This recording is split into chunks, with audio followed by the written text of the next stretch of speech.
Good evening.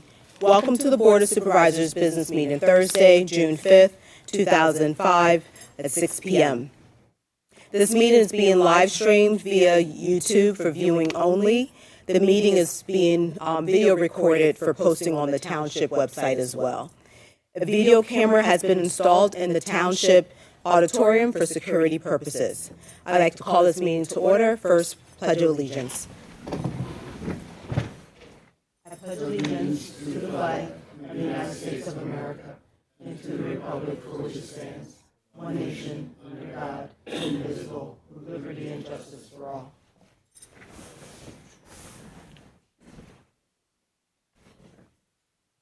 All right, I'll take the roll. Dr. Darby? Here. Vice Chair Charles? Present. Supervisor McFarland? Here. Supervisor Knights? Here. Supervisor Newfigleis? Here. And our student representative, Rasika Sivakumar. Here. Everybody's here. Thank you. Prior to this meeting, an executive session was held to discuss personnel matters, land acquisition, and litigation. June is a busy month. There's many things happening. Awareness Month are happening. Religious holidays are happening as well. In June, just remembering Alzheimer's and also Brain Awareness Month. And I believe the Muslim community will be celebrating Eid starting tomorrow evening. And we've written a proclamation for Pride Month, and Vice Chair Charles will let you know. I will. Proclamation Pride Month 2025. Whereas Lower Providence Township is a welcoming community and its officials are dedicated to serving all of its residents. Whereas Pride Month is a commemoration of the June 1969 Stonewall Uprising in New York City, staged in resistance to the persecution to which the LGBTQ plus Americans were commonly subjected. And whereas this nation was founded on the principle that every individual has dignity and worth, and township residents are called upon to embrace this principle. And whereas it is essential to acknowledge that education and awareness remain vital to ending discrimination and prejudice, and Lower Providence Township is committed to supporting visibility, dignity, and equality for LGBTQ plus community members of our diverse community. Now, whereas be it resolved that the Lower Providence Township Board of Supervisors, in celebration of diversity and unity, proclaims June 2025 as Pride Month in Lower Providence, and is pleased to display the Pride flag during this month in support of the rights, freedoms, and equal treatment of the LGBTQ plus community. Proclaim this 5th day of June 2025. And then we're just going to take a quick picture by the flag.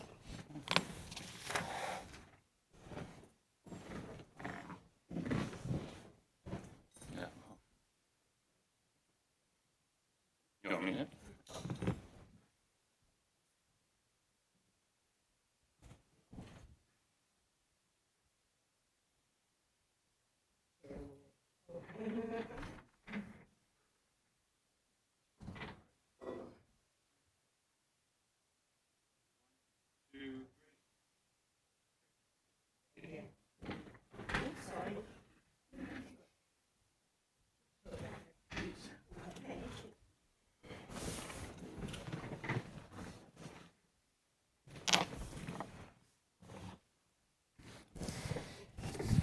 Okay.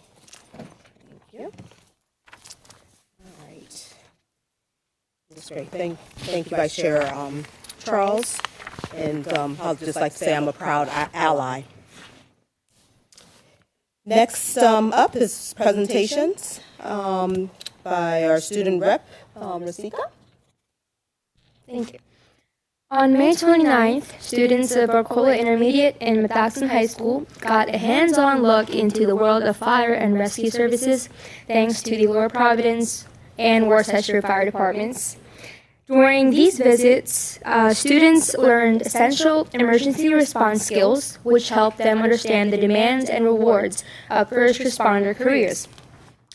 In order to promote school spirit, Mathaxton High School introduced the Spirit of Mathaxton Award, celebrating students, staff, and volunteers who consistently demonstrate the district's 9 core values: motivation, empowerment, teamwork, heritage, appreciation, commitment, transformation, openness, and nurturement.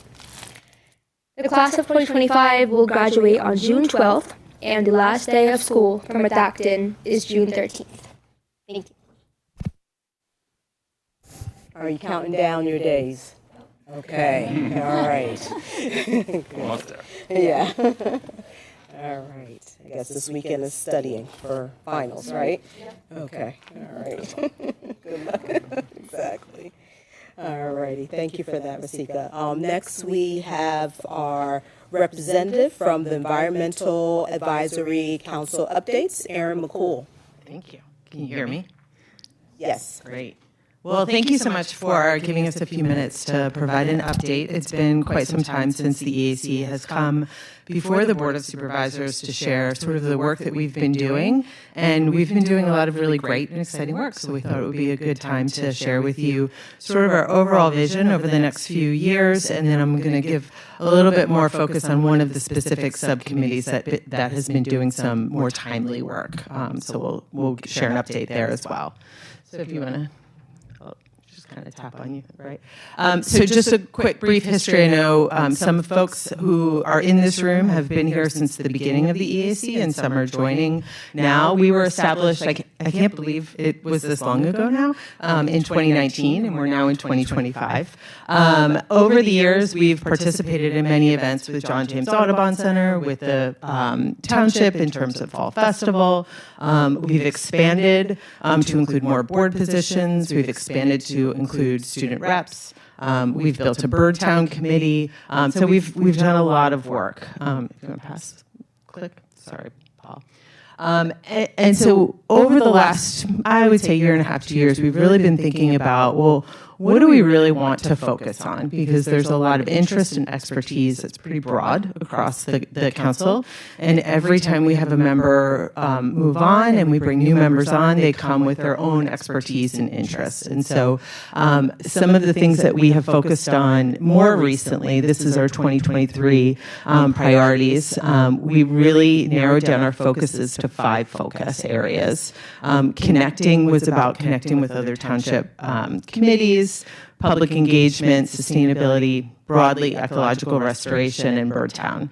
And we felt as though we had made some progress in these areas, but it was time for an update. And so, if you want to click this slide, you can click through these 2 slides, actually. I'm sorry. There you go. Okay.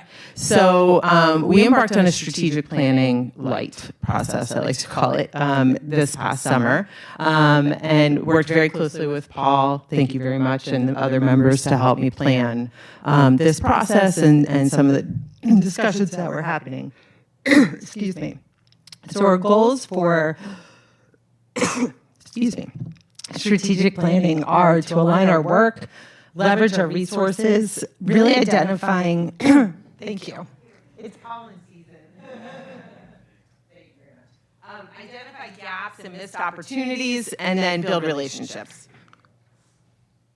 I do better without the microphone, actually. So one of the things that we talk about in terms of environmental issues is they touch every aspect of our lives. So every township function has some sort of connection to the environment, whether we know it or not, we're connected. And so building relationships and being able to work cross-departmentally, for lack of a better term, is really critical. You want to click this slide? And so do you want to click it again? We may have picked the wrong. We were having some trouble sharing slides, and we perhaps may have shared the wrong slide. But no, this looks good. So we embarked on this process this summer. We did 2 public engagement events where we invited members of the public to come together with the EAC and the Birdtown Committee as well to talk about what things were really important to us as a group. And we came up with, I think it was 20 different priorities, and recognized that's too many, right? We really need to whittle that down. And so through discussions with the EAC members, Birdtown Committee, various township supervisors, and also regional representatives from the EACs. So I reached out to many other EACs across Pennsylvania to say, how do you do this work? What are the things that really work for you? Where are you able to make progress? And what are the things and projects that maybe you aren't able to make progress on, and maybe those are things that aren't a focus area for you? Okay, go ahead. These were our number of our priorities that came up. And some of the patterns that I saw, this group is really interested in watershed health, particularly around the Perkiomen and the Skipback Creek, and that comes up often in our meetings. We've done a lot of work with the Perkiomen Watershed Conservancy, and also on our own in creek cleanups and things like that.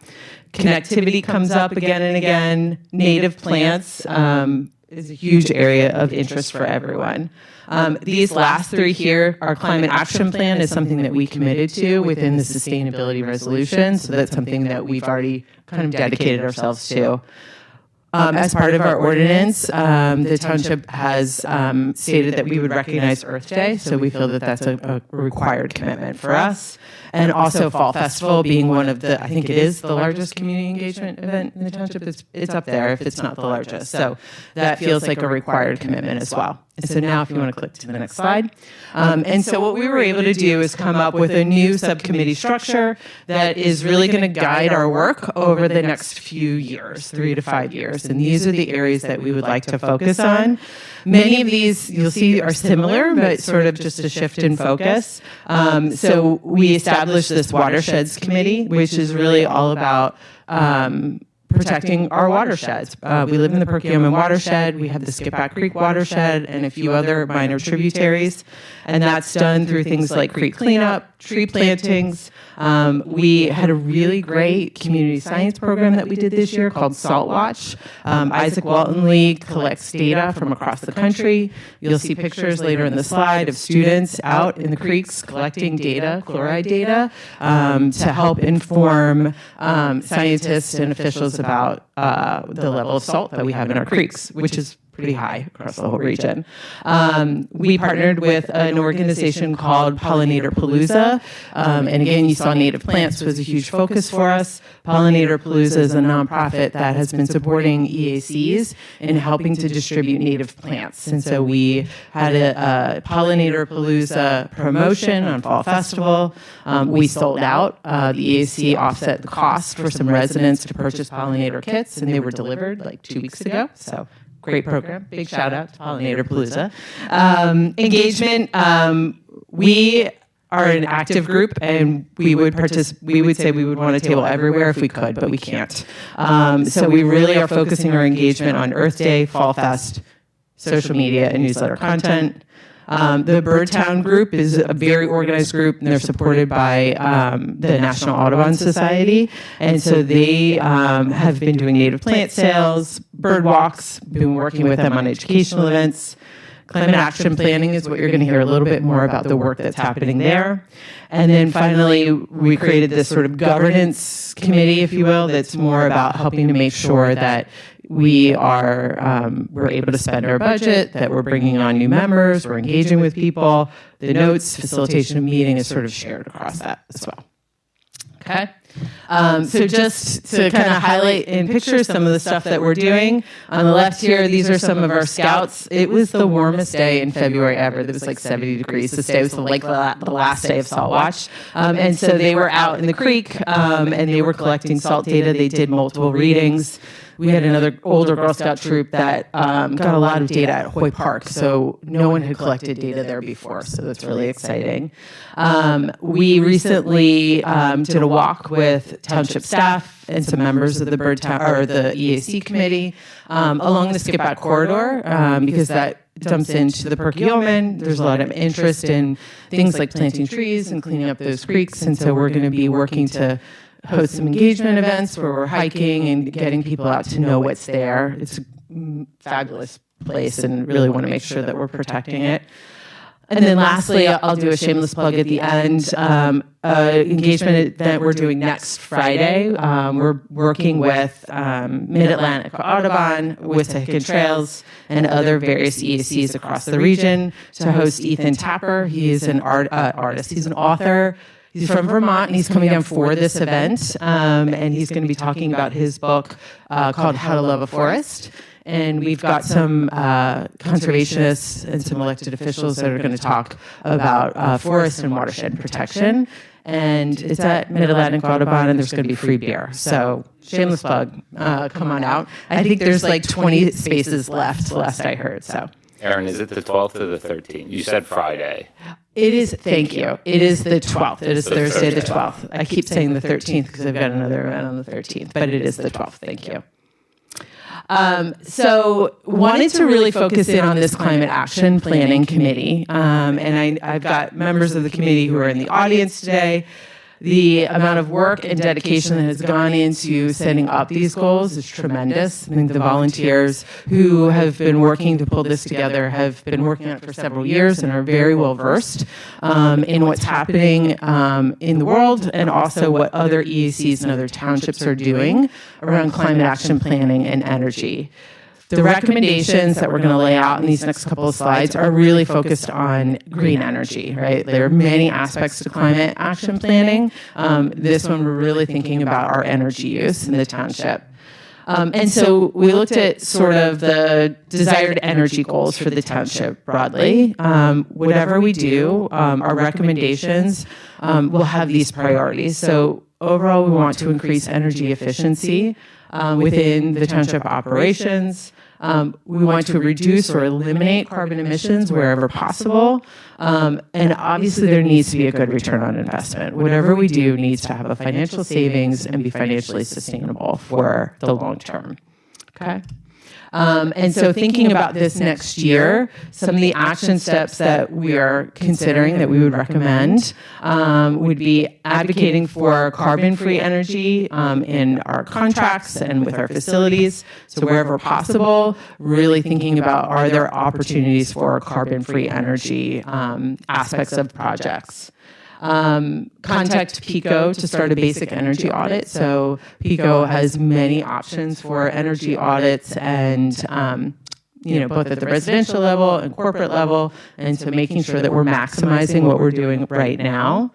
Also identifying items for the 2026 budget and ROI. So as we start to explore different options, having an eye to when the next budget and even the next budget season is to make sure that we're able to advocate and put those into the budget if there are expenses.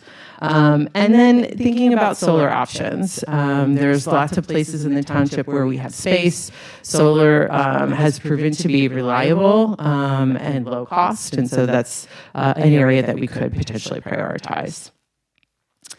And so what we're asking of the township, of the Board of Supervisors, would be to support these efforts to continue to explore green energy options, recognizing that things change, right? Innovation is happening before our eyes. And so we are committed to making sure that we are staying on top of those things and continuing to share what we know that's coming down the pike. We're asking for you to be thoughtful and use clean and sustainable energy wherever possible. There are places where it may not be possible, but always have that in mind. Consider what would be required for an investment in the 2026 budget. And then prioritizing lower pollution transportation options throughout the township. Okay, great. So for example, lower transportation, I think we were talking about things like there are police vehicles, for example, that can be electrified. And I think there was a decision we were talking about whether that's an effective tool. And it was, we learned that that's not a good option for us, but that we were considering that more sustainable option as part of our decision-making process. And so there's my pitch for John James Audubon Center as well. Thank you. Questions? I have a handout too. So the EAC, together with our subcommittee volunteers, Doug is behind me in the audience, who I have to give Doug a shout out, has done the lion's share of the work here and has been very committed to ensuring that this gets across your desk. And so we have reviewed as a team these recommendations in a letter. So I'll pass those out to you so that you have copies of those that you can take a look at. If you need more information, feel free to to reach out and we'll get more copies, or I can get questions answered. So thank you. Thank you, Erin. Thank you for all the work that y'all have done in the last 6 years. This is very necessary for the township, so thank you. Can I comment on that?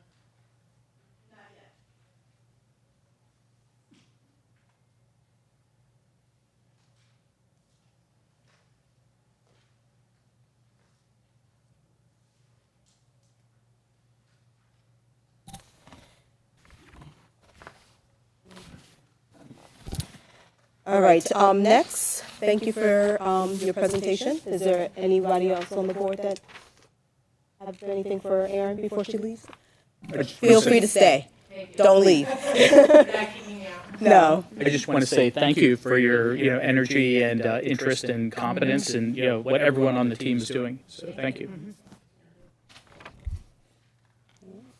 All right. You are welcome to stay.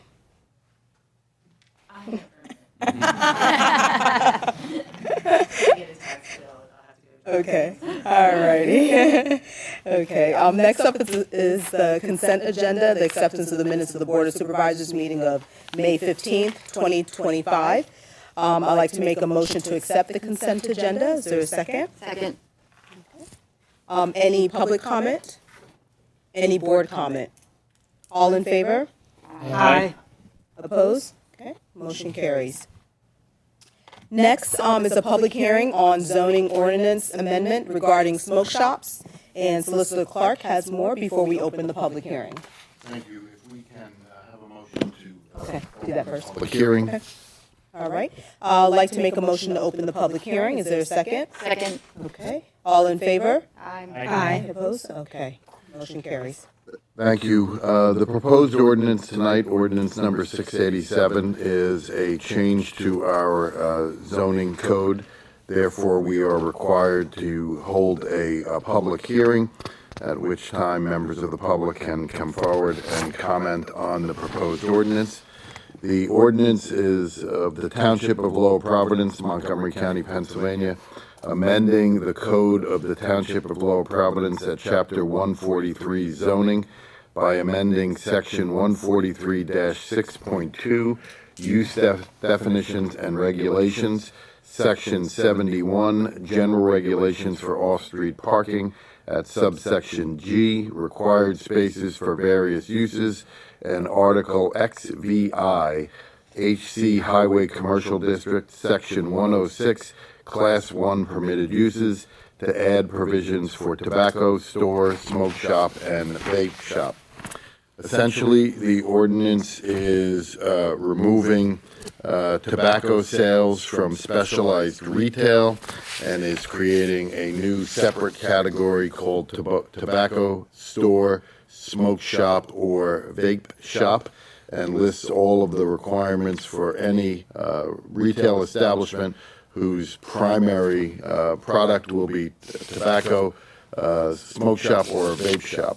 It also includes parking regulations for any of those categories, and also prohibits a tobacco store, smoke shop, or vape shop from being located no closer than 1,000 feet from any other tobacco store, smoke shop, or vape shop. The hearing and the ordinance have been properly advertised in the Times Herald and the Times Herald Digital Edition on May 6, 2025, and again on May 13th, 2025. I'd like to mark the affidavit of publication as Township 1, and we will mark the text of the ordinance number 687 as Township 2. Now, Chair Darby, it would be appropriate to ask if there are any members of the public who wish to come forward to give testimony or to make comments. Okay. At this time, is there any public comment in regards to this ordinance for the smoke shop? And then come up, state your name, township, so he can get you on record. Karen Maloney, Lower Providence Township. So was it further than 1,000 feet before you amended it? You're saying that a 2 can't be within 1,000 feet, right? Correct. What was it? What did it say before? There was no restriction All right. previously. So 1,000 feet. I want you. So what we're going through, you're going to turn this town into a place that no one wants to live. So dealing with what we're dealing with last year, 500 feet. You saw how close that was to the facility, right? So 1,000 feet wouldn't even get from the facility to Kmart, whatever it is now. So basically, it opens the door. Anybody wants to come in, open a smoke shop, and put lights all over the place at nighttime, they're going to be able to do it. When are you going to start making decisions for the township? That doesn't help. 1,000 feet. Currently, they can be right next door to each other. They shouldn't even be in the township. Well, Like, this is they're ridiculous. illegal use, so we have to provide for it in the township. Gotcha. Any other public comment? Okay, I'd like to close that. If there's no public comment, I think, Mr. Mrzinski, you want to make a comment? Hopefully it's not disagreeing with something I just said. It would be hard to imagine. The other thing that is more restrictive, or one of the things that's more restrictive, is that it is being a limit. Right now, smoke shop, vape shops, tobacco stores have been largely considered as in the general retail category, which is provided in almost all of our commercial zoning districts. At this time, with this ordinance, if the board chooses to pass it, it would be reduced to being allowed only in one zoning district, the highway commercial, which is only located in 2 areas of the township, one down towards Audubon and Trooper Roads, and the other up along Germantown Pike. There's relatively small number of parcels that would even be a possibility were this to go through. So it is further limiting the possibilities. And I just wanted that to be clear based on the public comment. And one additional item, the parking requirement is greater than for a normal convenience store. In the ordinances that we have seen and the ones that we have drafted, and in researching about these tobacco stores, smoke shops, and vape shops, different from a convenience store where somebody parks, goes in, buys their items, and leaves. In these places, sometimes the people partake of whatever it is that they're purchasing in the store, so they are in there for longer periods of time, and for that reason, the adding of the additional parking is appropriate.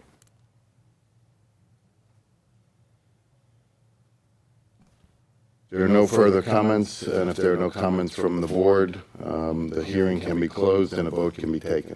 I think there's a few. Just what I think is a very simple question.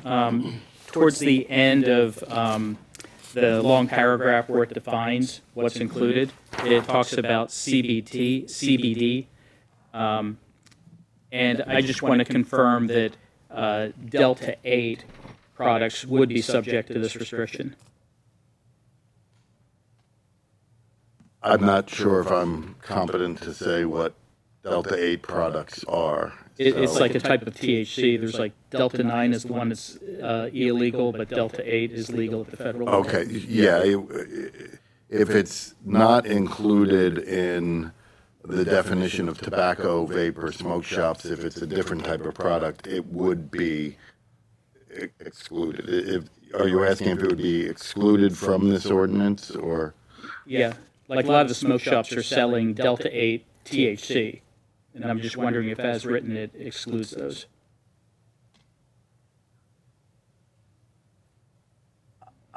I don't know enough about Okay. Delta 8 THC to offer an opinion.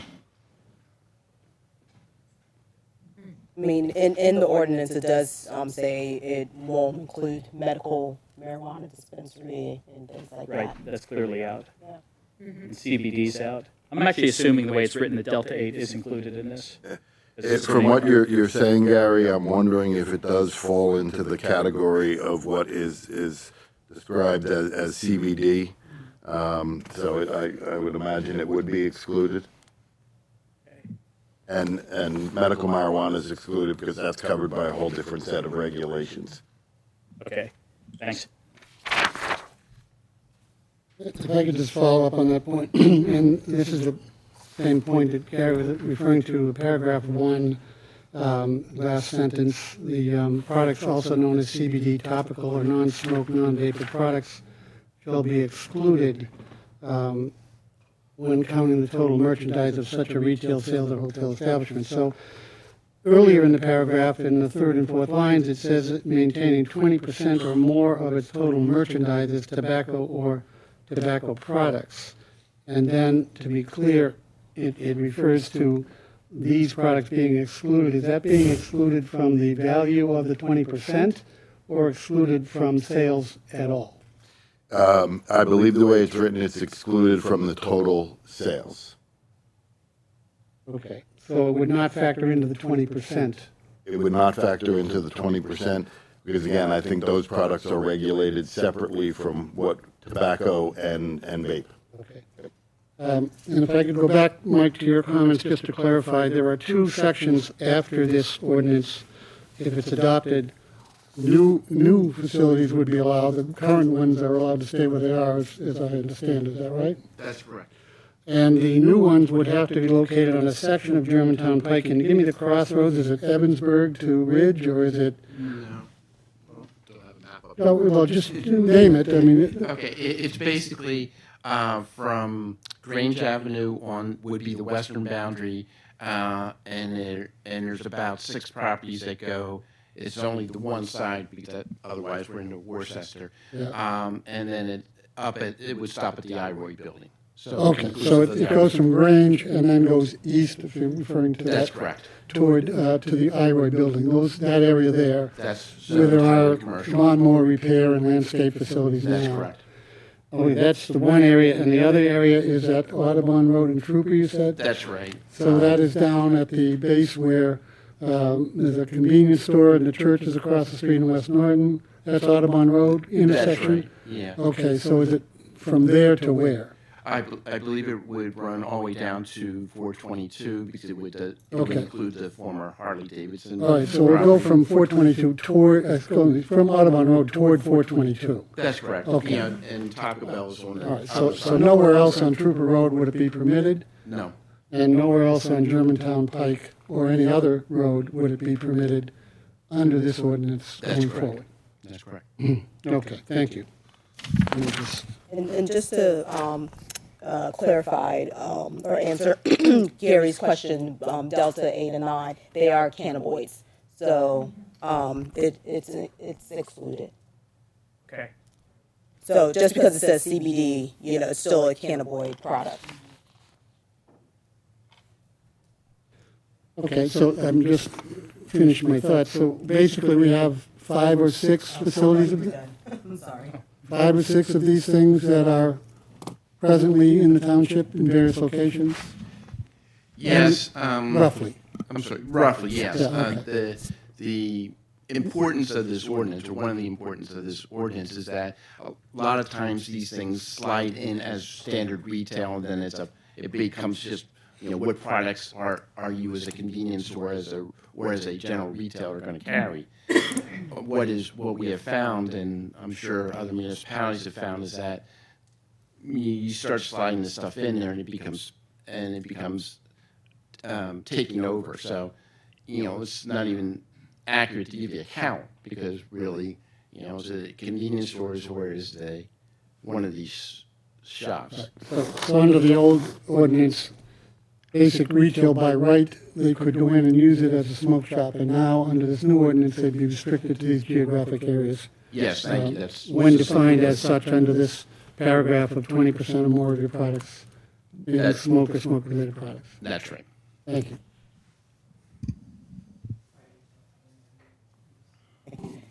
Okay. Any other comments? Good. And, There's no further comments. I'd like to make a motion to close the public hearing. Is there a second? Second. All in favor? Aye. Opposed? Okay, motion carries. All right. And we can vote on this this evening. Are we okay with that? Okay, all right. So I'd like to approve the adoption of ordinance number 687, which is the zoning ordinance amendment. Is there, I'd like to make a motion to approve, excuse me.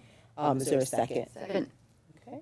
Any public comment? No public comment is comment needed for this? because we had Okay. public comment during the hearing. Got it. Okay, thank you. All in favor? Aye. Aye. Opposed? Okay, motion carries.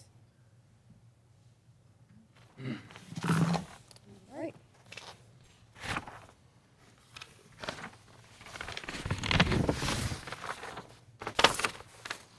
Okay. Thank you. Next is old business. This is a motion to ratify settlement in the matter of Lower Providence Township versus Audubon Water Company with the Montgomery County Court of Common Pleas, number 2024-14180, and Solicitor Clark has more explanation on this. Thank you. Before you this evening is a proposed settlement agreement in the matter of the lawsuit involving Audubon Water Company. Just for the board and the public's information, some background. The lawsuit came out of a reimbursement and indemnity agreement that was entered on April 5th, 2023, that required the defendant, Audubon Water Company, to essentially mark lines and relocate lines for the Crawford Road water main, part of that project. They didn't do it, so a complaint was filed on May 28th of 2024, stating that the defendant had not completed any of the work required by the reimbursement agreement, nor had it coordinated with the township's general contractor in any way concerning the timeline for the completion of the work. On September 7, 2024, an order was entered after preliminary objections were filed, and the order ordered that they mark their lines. On September 27th, Audubon Water Company said the lines were marked. We went out and checked it, and they had not been completed. On October 28th of 2024, we filed a motion for contempt. On November 20th of 2024, another order was entered, the court retained jurisdiction and ordered that the water lines be marked again. An appeal was filed by Audubon Water Company.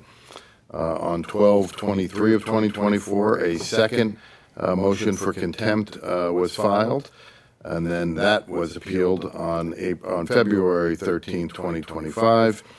In the interim, PA American Water purchased Audubon Water, and PA American Water entered into negotiations with the township and our office in an attempt to resolve this matter. My understanding is that most of the marking has taken place and that PA American is actually cooperating with the township now. And as part of the settlement agreement, PA American has agreed to reimburse the township $45,000. Audubon Water, it's coming out of Audubon Water, but at the sort of urging of PA American to resolve this, they are paying us $45,000 as reimbursement for legal fees that were expended in this matter. So what you have in front of you tonight is a motion to ratify.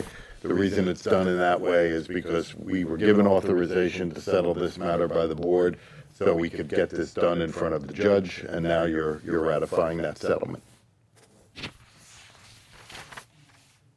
It'd be a motion to ratify, correct? Thank you for that comprehensive breakdown and schedule. It's been a long time. I'm so glad it's over. All All right, so I'd like to make a motion to ratify the settlement in the matter of Lower Providence Township versus Audubon Water Company, based on the Montgomery County Court of Common Pleas number 2024-14180. Is there a second? Second. Any board comment? Just briefly, if I may, so the long water nightmare is now over. Audubon Water no longer exists, and PA American is moving forward. So do we have just a rough estimate of when we might start seeing some movement of earth and so forth? It's probably some more subterranean work to be done, but just to give the public some idea of what lies ahead in the next 3 to 6 months.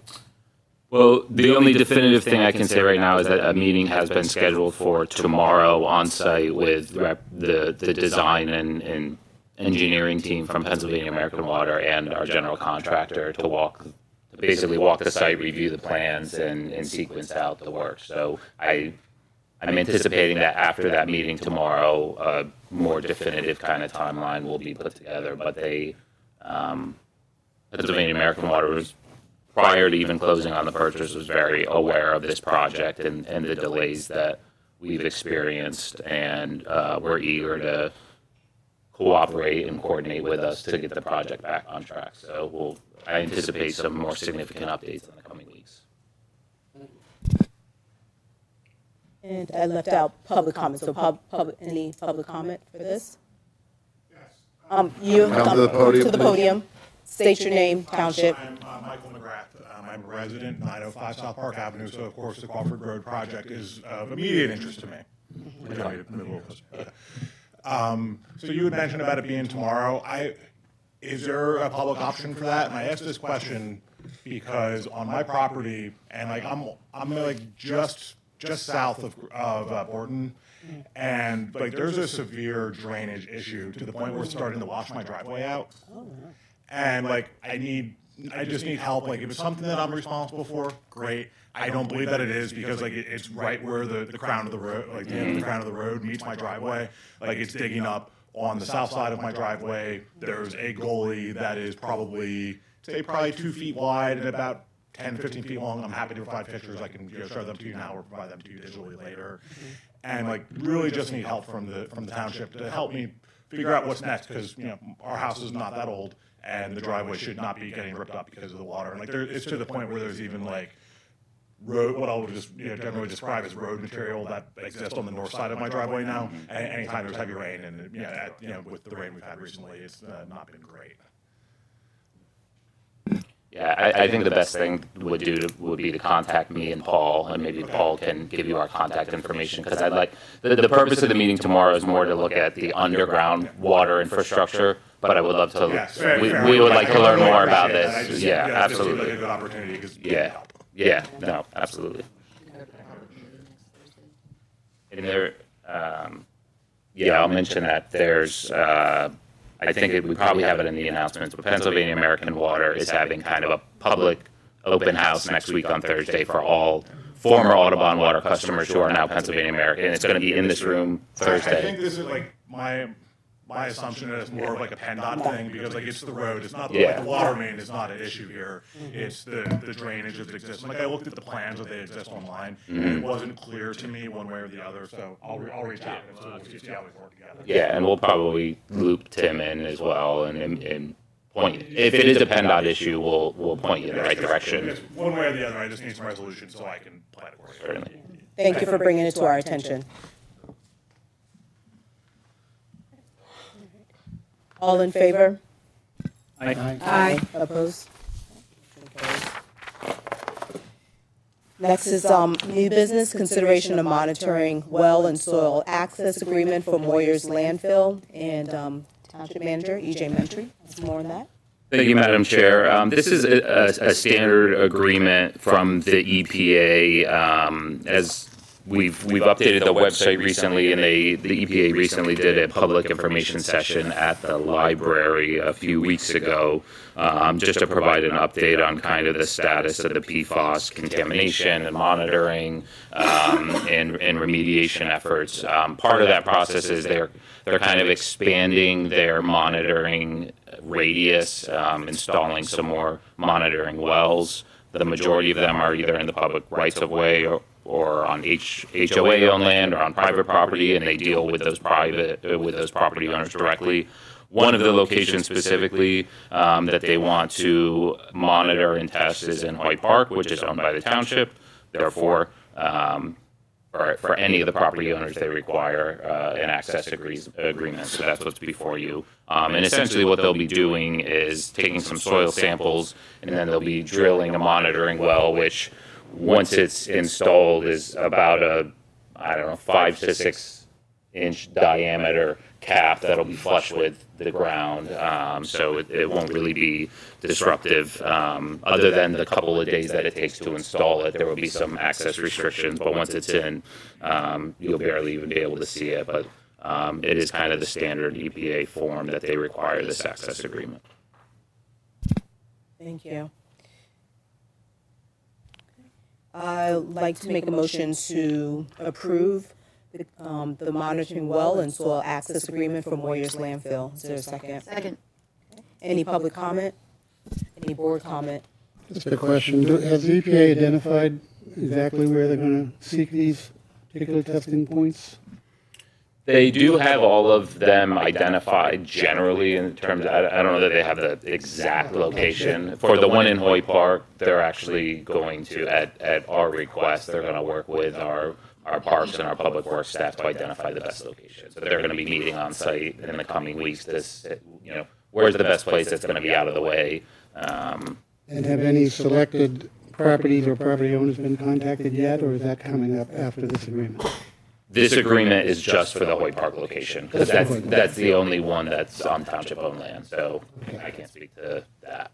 I know some of the HOA because we just provided them contact information for who to contact, so they have initiated that. Okay, so they're handling that directly, not through us. But yeah, for any of those other locations, the agreements are between the EPA and the HOA or the private property owner. We're not involved in that. EJ, one quick question. If the EPA is going to drill into a township-owned road and maintained, would you need one of these for that? No, we would put them through our road opening permit process, so we would still have paper on it, but it would be, this is only for it's kind of, non-right-of-way property.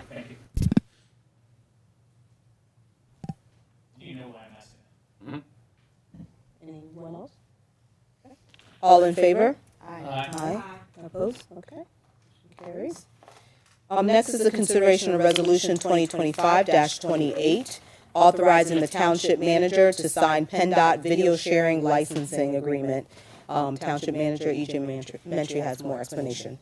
Thank you, Madam Chair. This is kind of another one of those weird formality agreements from PennDOT. Essentially, what the video sharing licensing agreement provides for is for the township to have access to PennDOT's live traffic cameras, live access. But essentially, PennDOT, I think, frequently through their general counsel, they update some of these agreements. Then we have to execute them. So this is an updated agreement for the video license sharing, and with the updated agreement, which they also said that we need an updated resolution that gives me the authority to sign the agreement. So that's all. This resolution is just authorizing me to sign this updated agreement to give us the access to the live traffic feeds from PennDOT. Which we already have access to. This is just an update. Separate. Okay, great. All right. I'd like to make a motion to approve Resolution 2025-28, authorizing the township manager, E.J. Mentry, to sign PennDOT video sharing licensing agreement. Is there a second? Second. Okay. Any public comment? Yeah. I'll be back in 2 weeks to talk some more. So here's my question. I've been talking to EJ, 4 months, 5 months, wow, about the trees over the roads, state roads. Is that PennDOT? Yeah, state road. Yeah, that's what you told me, PennDOT. But you're telling me that you call them every 4 months. I brought it to your attention, there's dead trees hooked up on other trees hanging over Eagleville Road. Buses go up twice a day, lots of kids. And I asked you, I said, what are you going to do if if a tree falls on one of these children? It just happened to your sinus, 29, and I think the main line. And you said, well, I call every like 4 months, but staffing shortages. So you tell me, if you can't get someone to come cut these trees down where kids travel to school, but what are you signing with PennDOT? So you're obviously talking to PennDOT, but you can't get it done. You can't get the trees cut, and it's not good enough that you say every 4 months you call, but staffing shortage, kids, somebody's going to get hurt. Did you guys know about this? That we were talking about this? This is just a question. Okay. I forgot you answer questions. So another thing. So PennDOT. Someone over a month ago went down to the bottom of Mile Hill, picked up trash, put a tire there, bagged it up. It's been sitting there a month. So I'm asking if you guys, since you're signing stuff for PennDOT, can you get a hold of them? Ask them to come pick it up tomorrow, because I'm tired of looking at it. We shouldn't have to live in a township when we're driving around looking at trash. One of the citizens went and did something nice. I'm working in Collegeville tomorrow. When I come back from Collegeville, if it's still there, I'm picking it up. I'm waiting until this is closed, and I'm putting it at your front door. You guys can deal with it. We shouldn't have to live like this with trash all over our township. Okay. Thank you, Kier. Noted. Okay. All in favor? Question, Oh, okay. Board comment? what do we use the videos for, President? Yeah. I don't actually have access to these. This is for police. Videos in police work or any, the videos that PennDOT cameras have. Do you use that for any reason? Yeah, yes, the intersection cameras, is that what you're asking? Yes, so, yes, we do, they do assist us with investigations, correct. So that's the primary, I just was curious as to what the primary. Yeah. I assumed it was that. I don't actually have access to view the videos. I'm just the one that signs the agreement that gives them access to view the videos. Yeah. Well, you can tell you're not signing until they do that. I don't need access. Okay, I just want to, that's the primary use for these is to monitor the intersections and occasionally assist in Criminal investigations, monitor traffic and evaluate flow and all that stuff, yes. You're putting traffic flow on the website for people to send drive to the website? Okay, sorry. All right. Any other board comment? I digress. Okay. All in favor? Aye. Opposed? Okay, motion carries. Next is the consideration of Resolution 2025-29, approving application to Safe Streets and Roads for All Grant Program, SS4A Grant Program. And Assistant Township Manager Paul Donnelly is our grant specialist.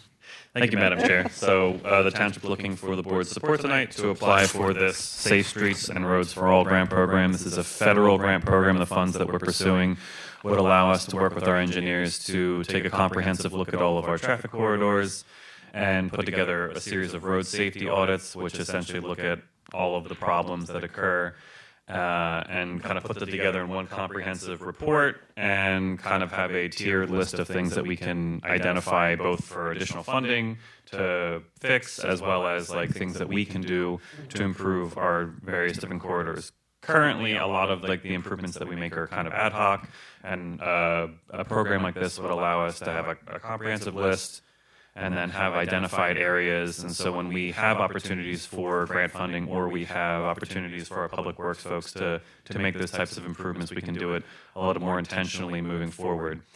The application would go in, and we're working with our traffic engineers to put this application in. If we are successful, it would be a minimum of $100,000 and then with a 20% match. This, if successful, wouldn't come into play until 2026. And then if we were successful, we would move forward with the road safety audits after that. So this grant program's due, I think, at the end of this month. So this is what we're looking for your support now. So. That's it. would they only be looking at township roads, or would it include the state roads, et cetera? It would be, I believe it would be all of the corridors in the township. It would be Okay. a comprehensive look at all of the different Okay. corridors, yes. Yeah, I mean, the challenge is dealing with the state roads where we have the heaviest traffic. Right. But it's still good to have that information Right. data so we can pursue what we can, yeah. And it would be looking for all modes of transportation, cars, bikes, and pedestrians as well. So it would be kind of a comprehensive look at that as well. Okay. So this would be a study, but there would be no constructive action associated with the grant money. Correct. This is just a study. Thank you. But the results can be used to compete for other grants and also to create a plan within the township of what we have control of and what we could do to improve our streets. That's correct. You know, the one thing I'll add is these, I've gone through this process before in previous municipalities with these road safety audits. These are really valuable and really nice to have, but they do come at a cost. And we wouldn't really do this if we didn't get a grant to pay for it, because they're costly.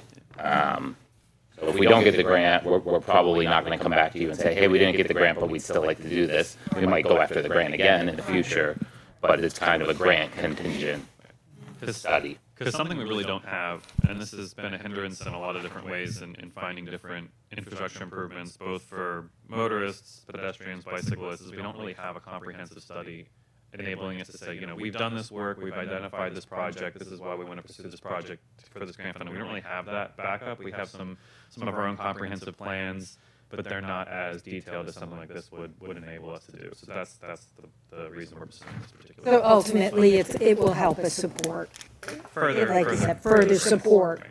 for grants. Correct. Great. Thank you for doing the work. I'll make a motion to approve Resolution 2025-29, approving the application to Safe Streets and Roads for All grant program. Is there a second? Second. Okay. Any public comment? Board comment? All in favor? Aye. Opposed? Okay, motion carries. Next is to authorize to advertise an ordinance amending Chapter 117 of the Township Code sewers. And Township Manager E.J. Mentry has more. Thank you, Madam Chair. Yeah, this is kind of a cleanup ordinance that both amends an old sewer ordinance on the books in the Township Code, as well as amending a recently adopted sewer lateral inspection ordinance. And essentially what it does is it cleans up some inconsistencies or incompatibilities within the code for various sections of sewer and plumbing requirements. In a nutshell, it aligns all of them to require compliance with the Uniform Construction Code, also known as the UCC, which the township is an opt-in municipality in, 2009-ish. We've been a UCC compliant municipality, so this essentially brings our entire sewer section of our code into compliance and consistency with the UCC, in particular for private property owner, residences that have sewer lateral repairs or potentially need replacements, that they will all be done in accordance with the UCC.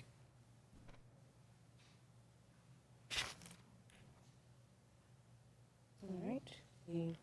One other minor thing that it cleans up is the code contained a lot of references to a master plumber certification, which is no longer a formal certification that's recognized. So all references to that were removed. Any questions from the board? I have a couple of quick ones, if I may. On Exhibit A, 117, authorization for the Lower Providence Township Sewer Authority to perform required sewer lateral inspection review. Is there any consideration of cost for this, or is it just the authorization to do so at whatever is established? Is that kind of how it is? Yeah, so the cost is, the inspection that paragraph refers to is just a video review only. It's not inspection of any improvements or construction work. And the cost for The videos is already established. I believe it's a $100 flat fee. Yeah. Correct.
No, I do. I'm pointing out that I think I'd like to have some fence, very broad, if you will, but enough that the homeowner and the buyer can then see and have an expectation that the process will go forward.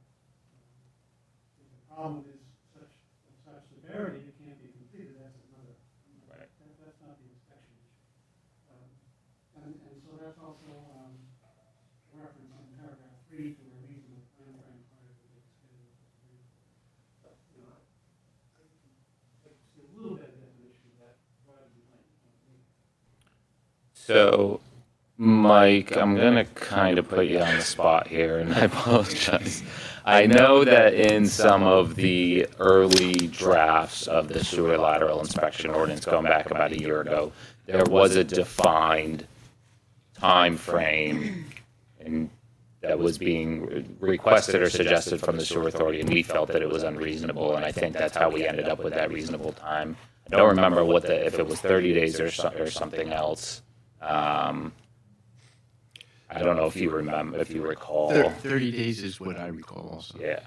So not in this ordinance, but when this was originally passed, they were pushing for 30 days, and we felt that that was unreasonable to the homeowner.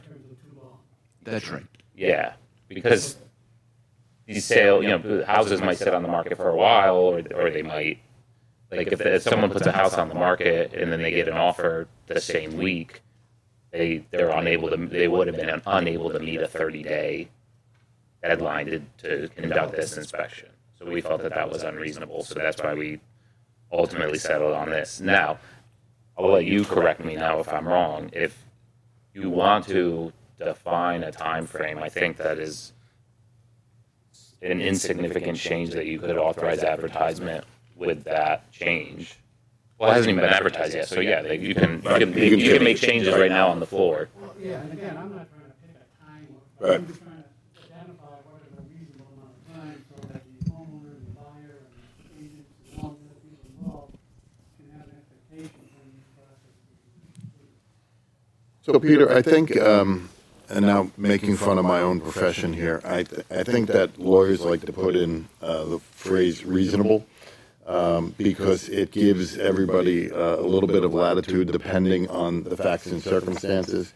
If somebody comes to the sewer authority on Monday and says, I'm closing on my house tomorrow, I need you to inspect it, it's unreasonable to think that the sewer authority can get that done. But if somebody comes to the authority and says, we're closing in 20 days, it's reasonable to expect that the authority would get it done during that period of time. So I think you put language in there because once you start setting a bright line, 5 days, 7 days, 8 days, it may not always be reasonable in those circumstances. So it allows everybody to interpret based on the facts and circumstances. And I understand that. Yep. I'm advocating, I guess, for the people involved in the transaction with the homes. And real estate agents and mortgage people, and there's time fences on all of these things. And so, and I'm not looking to compress this into, do it today or you're in trouble.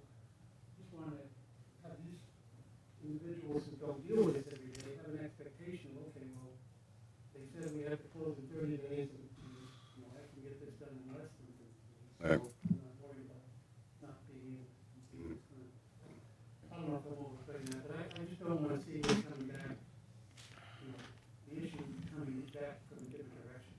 Right. Understood. And I also think these ordinances aren't etched in stone.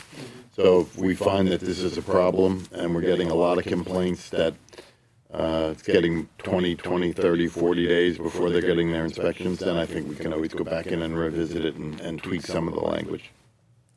Can I ask, so if I'm deciding to sell my house and I'm getting it ready to go, I'm, finding a realtor, et cetera, if I'm aware of this ordinance, can I go ahead and get it done? And whatever, if I'm good to go, whatever certificate I get to say my sewer's okay, the lateral's okay, does that okay last for 6 months, a year, or something like that? It is in the, I don't know off the top of my head, it is in the order, it's either 1 or 2 years that it's good for.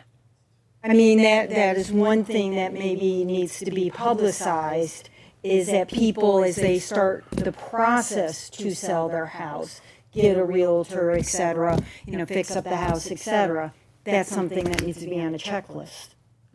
And that might help, not put people into a corner at the last minute. That perhaps could be mentioned in the home sale inspection checklist that is 3 pages long, or whatever that is. Add this in there as another item that needs to be accomplished. I don't think it needs to be in the ordinance. Right. But somehow, advertise so that people are aware of it. So your idea, on a checklist. Let Mike talk. Yeah. He's been trying to. Thank you. Don't say reasonable. No, and at the risk of disagreeing with Mr. Clark, which I said I wouldn't do, I don't know that it's necessarily in the ordinance, but the parallel inspection, the residential resale checklist that somebody referred to, I believe that we stipulate 24 days we ask for 24 days. We don't need 24 days. We usually do it in 24 to 48 hours if somebody asks us to do that. To answer Supervisor Newfleet-Gleese's question, in the case of the residential resale, it is good. Our part of it is good for 90 days. Oh, okay. Because conditions change, Right. Stuff like that. With the idea that with it, we don't want to be relying on something that's too old at that point. But yeah, and then I guess to Supervisor McFarland's point, we have been basically in the current sewer ordinance. I believe that it refers to a ability to coordinate with the two agencies in terms of the issuance of certificates. Now, we do issue separate certificates as it stands now in terms of compliance. So we have had situations in which the individual homeowner has been compliant with our 24 items and then not with the sewer authority item. And so that is something that we are trying to figure out how to work that. It is two separate certifications.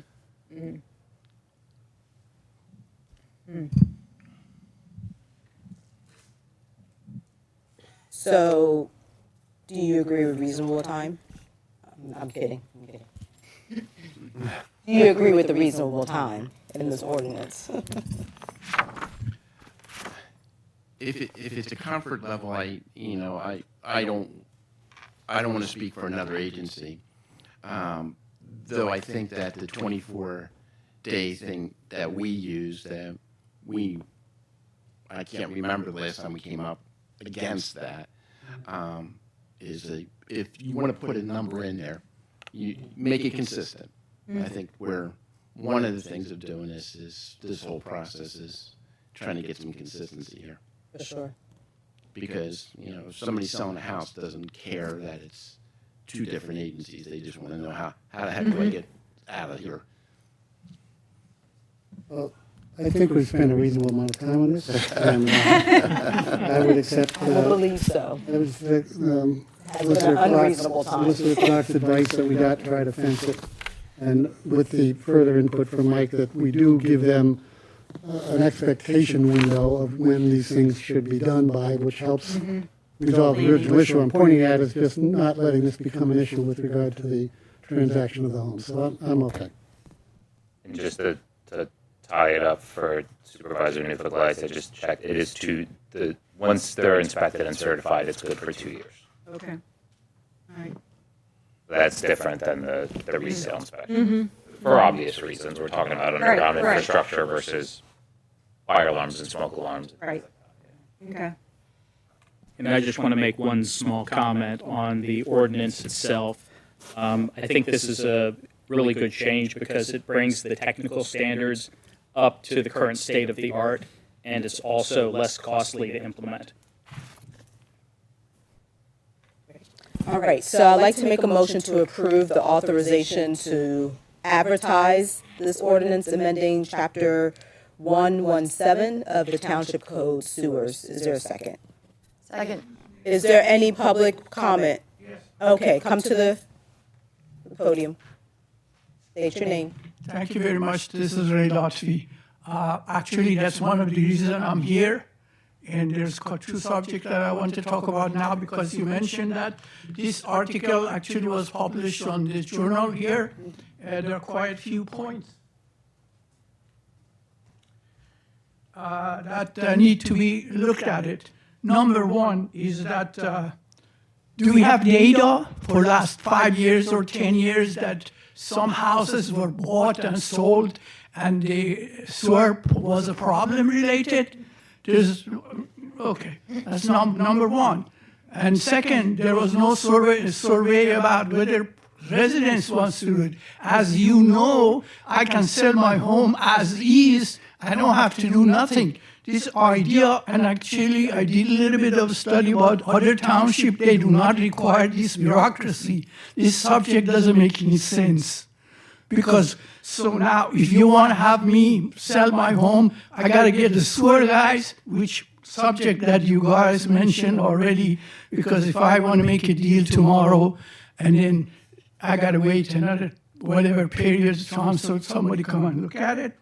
Then also the same thing would apply with PICO, the same thing applied with water. So once you start generating this bureaucracy, in my humble opinion, then everything else goes too.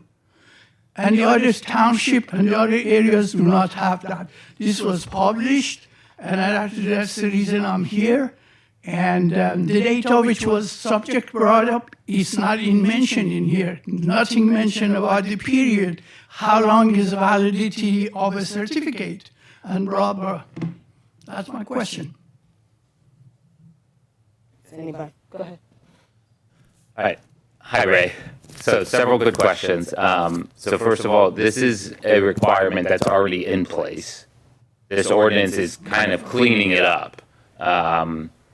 We don't have a lot of data because it's not a requirement that's been in place for very long. But where this resulted from is concerns about inflow and infiltration into the sewer system that's causing it to be inundated, that's being monitored by DEP, who's encouraging municipalities and is in the near future going to be requiring municipalities to do this.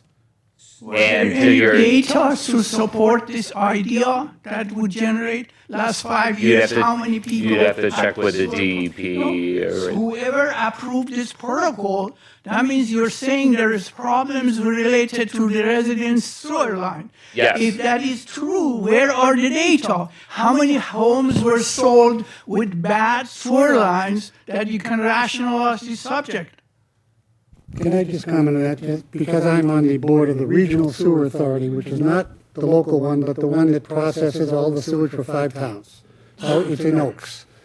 When there is a storm of some significance, an inch of water or rain, the volume coming through the sewer lines triples. If it goes up more than that, it comes up by 4. It's all coming through the sewer lines, which is an indicator that there are leaks in the sewer lines upstream of that. Those leaks begin in these laterals. They aren't just in the last 100 feet of the sewer line, they're beginning at the very top and all the way through the entire sewer system. The only way for us to understand or find out where some of these leaks might be coming from is to inspect the sewer lines periodically, which we do on the mains. We know where those low leaks are, so it's not these.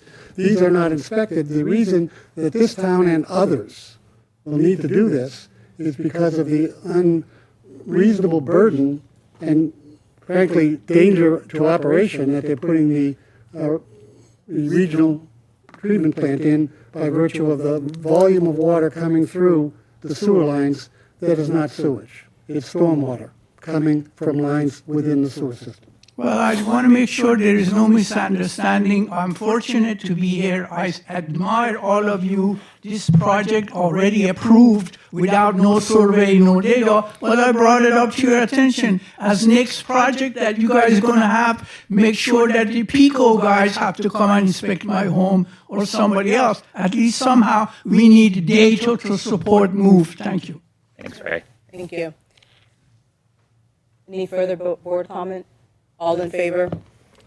Aye. Aye. Opposed? Okay, motion carries. Next is the consideration of access agreement between Lower Providence Township and Jaybird Foundation regarding the Castleberry House. Township Manager, E.J. Mentry. Thank you, Madam Chair. And I'm going to start off by apologizing to Courtney that you were last on the agenda. I could have moved this. I appreciate you sitting through all this. So we have Courtney Marengo here from the Jaybird Foundation, which is a new nonprofit that foundation, very local, kind of skip-back area that's dedicated to historical property preservation. We've been in dialogue for a number of months now. They have a very strong interest in the Castleberry House, which is a township-owned historic property on Evansburg Road. And we are interested in pursuing a potential arrangement with the Jaybird Foundation to give them rights to the property in the future, but the first step is to give them access to the property so that they're able to conduct their own due diligence. So what's before the board tonight is an access and indemnification agreement. It's a very simple agreement that provides the folks from the Jaybird Foundation to visit and access the property as they're conducting their due diligence, and indemnifies the township against any loss or harm. But this way they don't have to essentially rely on township staff to schedule and go over and unlock and let them in. We're going to give them access so that they can conduct their due diligence as we kind of continue to collaborate in this process. I'd like to offer if Courtney has anything additional to say before. Yeah, come on. Yeah. Take your time. Take your time. Hi, thank you. I just wanted to thank everyone. We're really excited. The focus of our nonprofit is to identify historic properties. We really would like to see a lot of the properties in the area avoid any kind of demolition. So this is kind of our way of working with municipalities to save properties and then find adaptive reuse for them that benefits your local community. So like EJ said, this access agreement would give us the opportunity to come in and create a project plan that we could then present to the township to look at what the possibilities are with the property to maintain its integrity and keep it, bring it back to its historical significance, and then find a great use for all community members to appreciate the property. Great. Thank you. Any board questions? Just a question. I appreciate and encourage Courtney and your organization to go forward in helping to restore and maintain this important historical building in the township. I just wanted to add that maybe in your study it's going to be done already, but we, both you and the township, should get some type of video or other timestamp as to what condition it's in presently, so that 2 years or 5 years from now, you and we will both have an understanding of what it looked like then and what happened now, as opposed to having, I just would suggest that as part of your study, you present in your presentation perhaps, you don't have to give it in the presentation, but you have a detail of the condition of the building as we begin to work with you on it, so we'll understand what you had to start with is all. Good, thanks.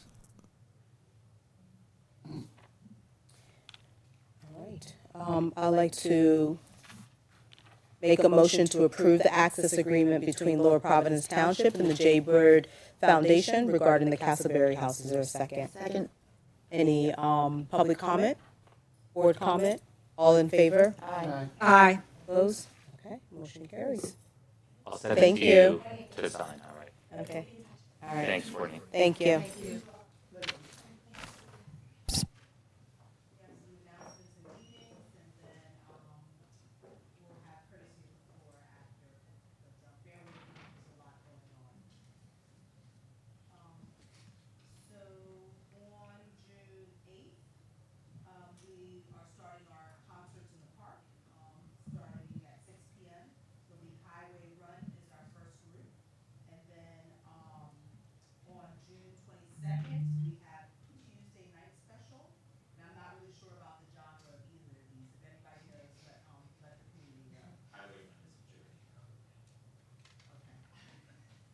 I don't know the other one. Okay, all right, great. But come and listen to some live music.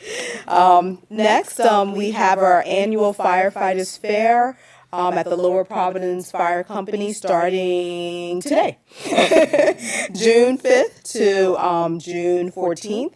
And it's always a fun time for our community. People come from other townships to come to the township, and there's a lot of food and donuts. I have to say donuts, right?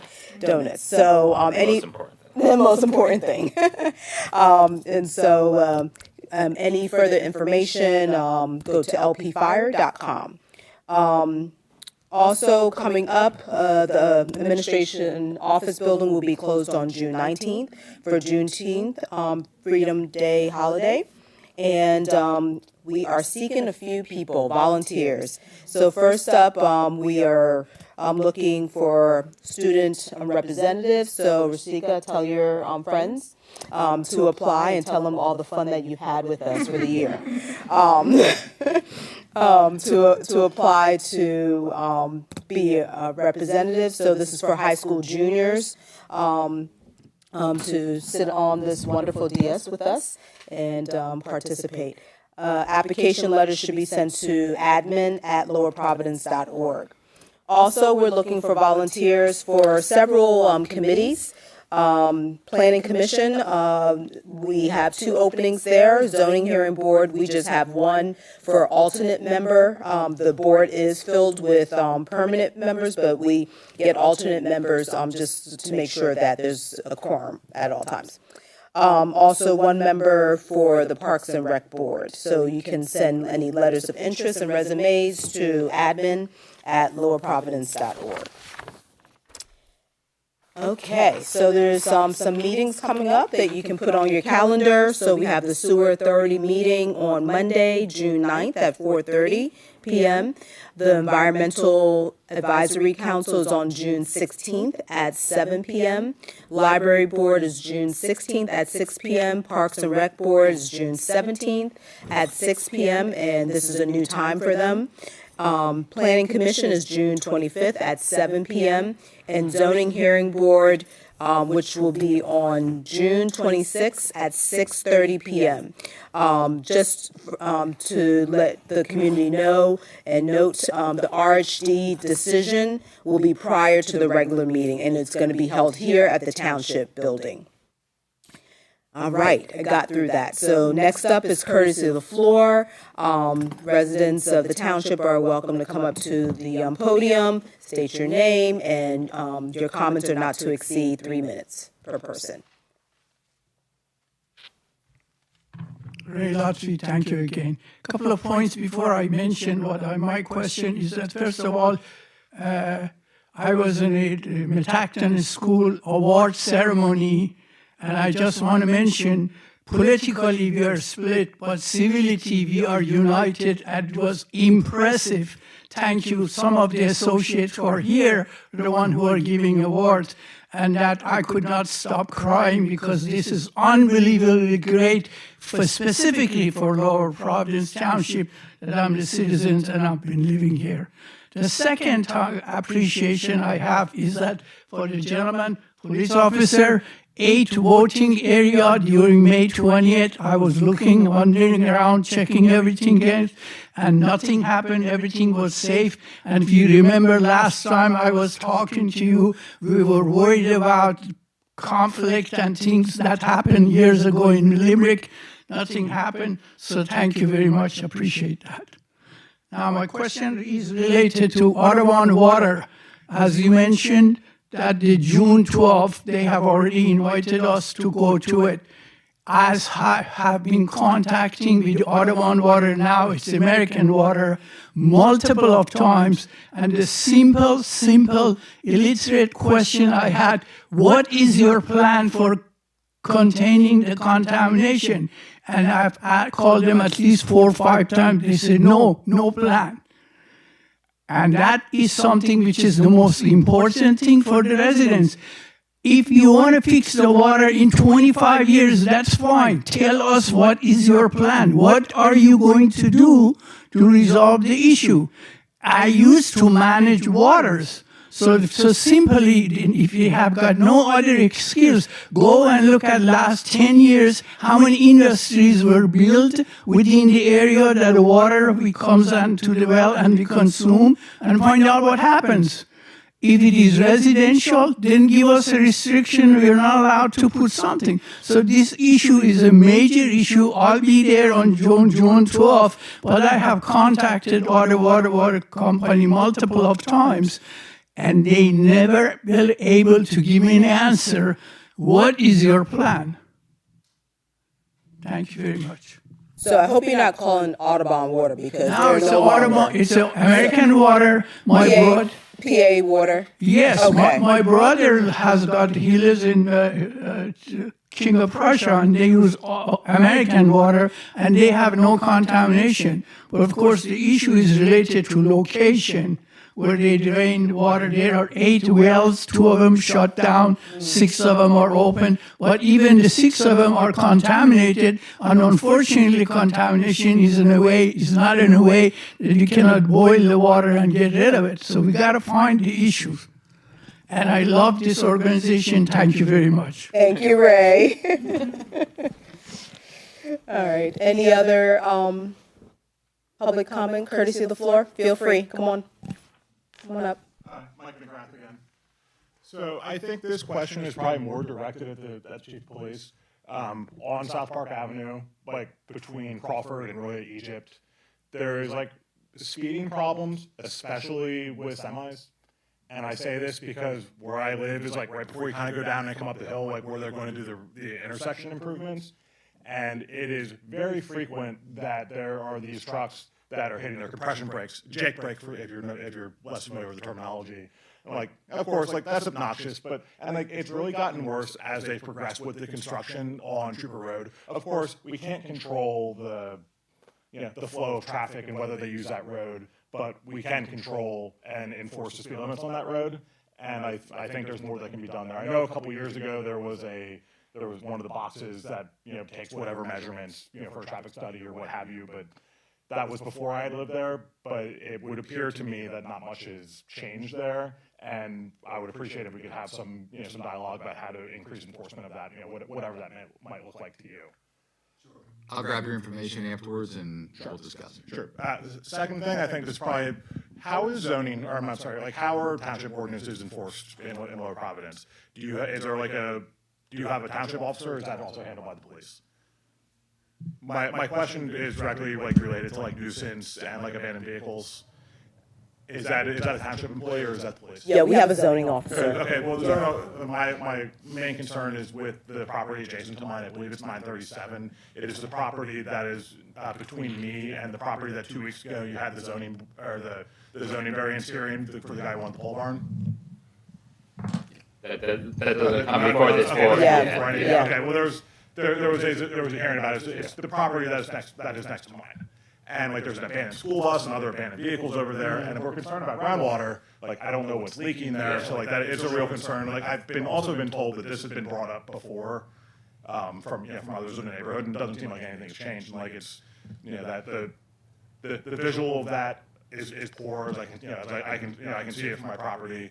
His driveway, I think, is the main cause of the flow of rocks into mine because his driveway's not paved. Again, that's that's a stormwater thing, but like it appears that's probably where it's coming from. But I could use some assistance with that as well. Yeah, I would just say I think you got Paul's contact info. So when you read, we can talk about all those things. I've already sent you an email with the photos, and I left you my contact and my phone number. So look forward to speaking with you more. So I would put that in writing as well, the complaint that you just mentioned. Yeah, send them another email. Send them another email and another one. Yeah. Do I have to come and get angry?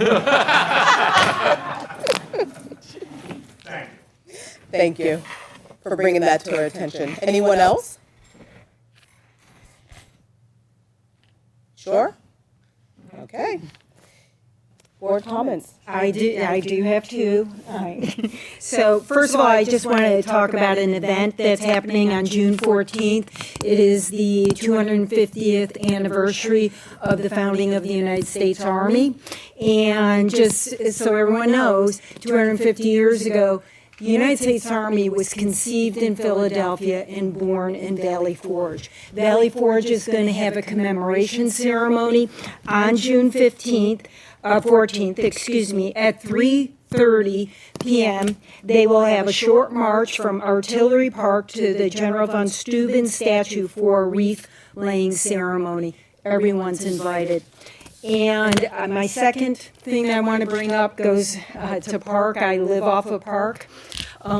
Yesterday afternoon, there was a horrific accident there between Falcon and Park. Driver was making a left turn from Falcon onto Park. It was a grandfather and 3 of his grandchildren were in the car. They were T-boned by a truck. This is the same area that in 2022, a pregnant woman was killed. Her unborn child was also killed, right about the same area. I am also concerned about the speed on Park Avenue. I mean, it's the whole stretch between Trooper and Egypt Road. There is so much speeding on there, at least that's my observation. Ridge. Yep, sorry. I do want to say we are so fortunate to have such a responsive police department, EMS, fire department. They were there within minutes. Very coordinated effort. We have great professional emergency service personnel, volunteers. They got the grandfather out of the car, the 3 kids out of the car. One child has a broken hip. The grandfather probably also has a broken hip. It could have been so much worse. It could have been so much worse. It was a very large truck, not a tractor trailer, but I mean, it was a T-bone. And I have asked the township to take a look at that area again from speed. What can we do to try and prevent some of these accidents that are happening on the left turn? And even if you make a right turn from Falcon to Park, you know you have to gun it because something's coming around quick. So just want to thank our emergency and first responders, but I think we really need to look at it. There was 3 children in that car, and it could have been so much worse. That's it. If I could just make a brief comment. So right after that crash, we did work with PennDOT, and we were able to reduce the speed limit in portion on South Park, and then we added additional signage and road markings with the hopes of bringing traffic or speeds down on that roadway.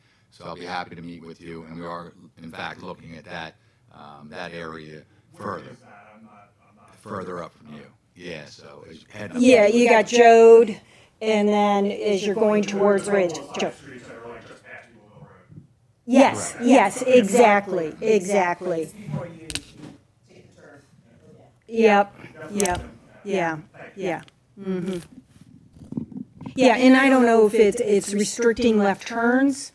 I don't know if, in Europe, they have mirrors on poles that you can see better around the curb if you're making that left turn. That's very common in Europe, and that is extremely helpful. But, again. Yeah, it is a state road, so anything we do on a state road, we have to work with PennDOT in order to implement different things. So, but we hear you, and we'll take a look at it. Any other board comment? Good? Good? Okay. Great. Well, thank you. Thank you for all the comments and everything, and we'll start working on that. I would like to adjourn the meeting. Thank you.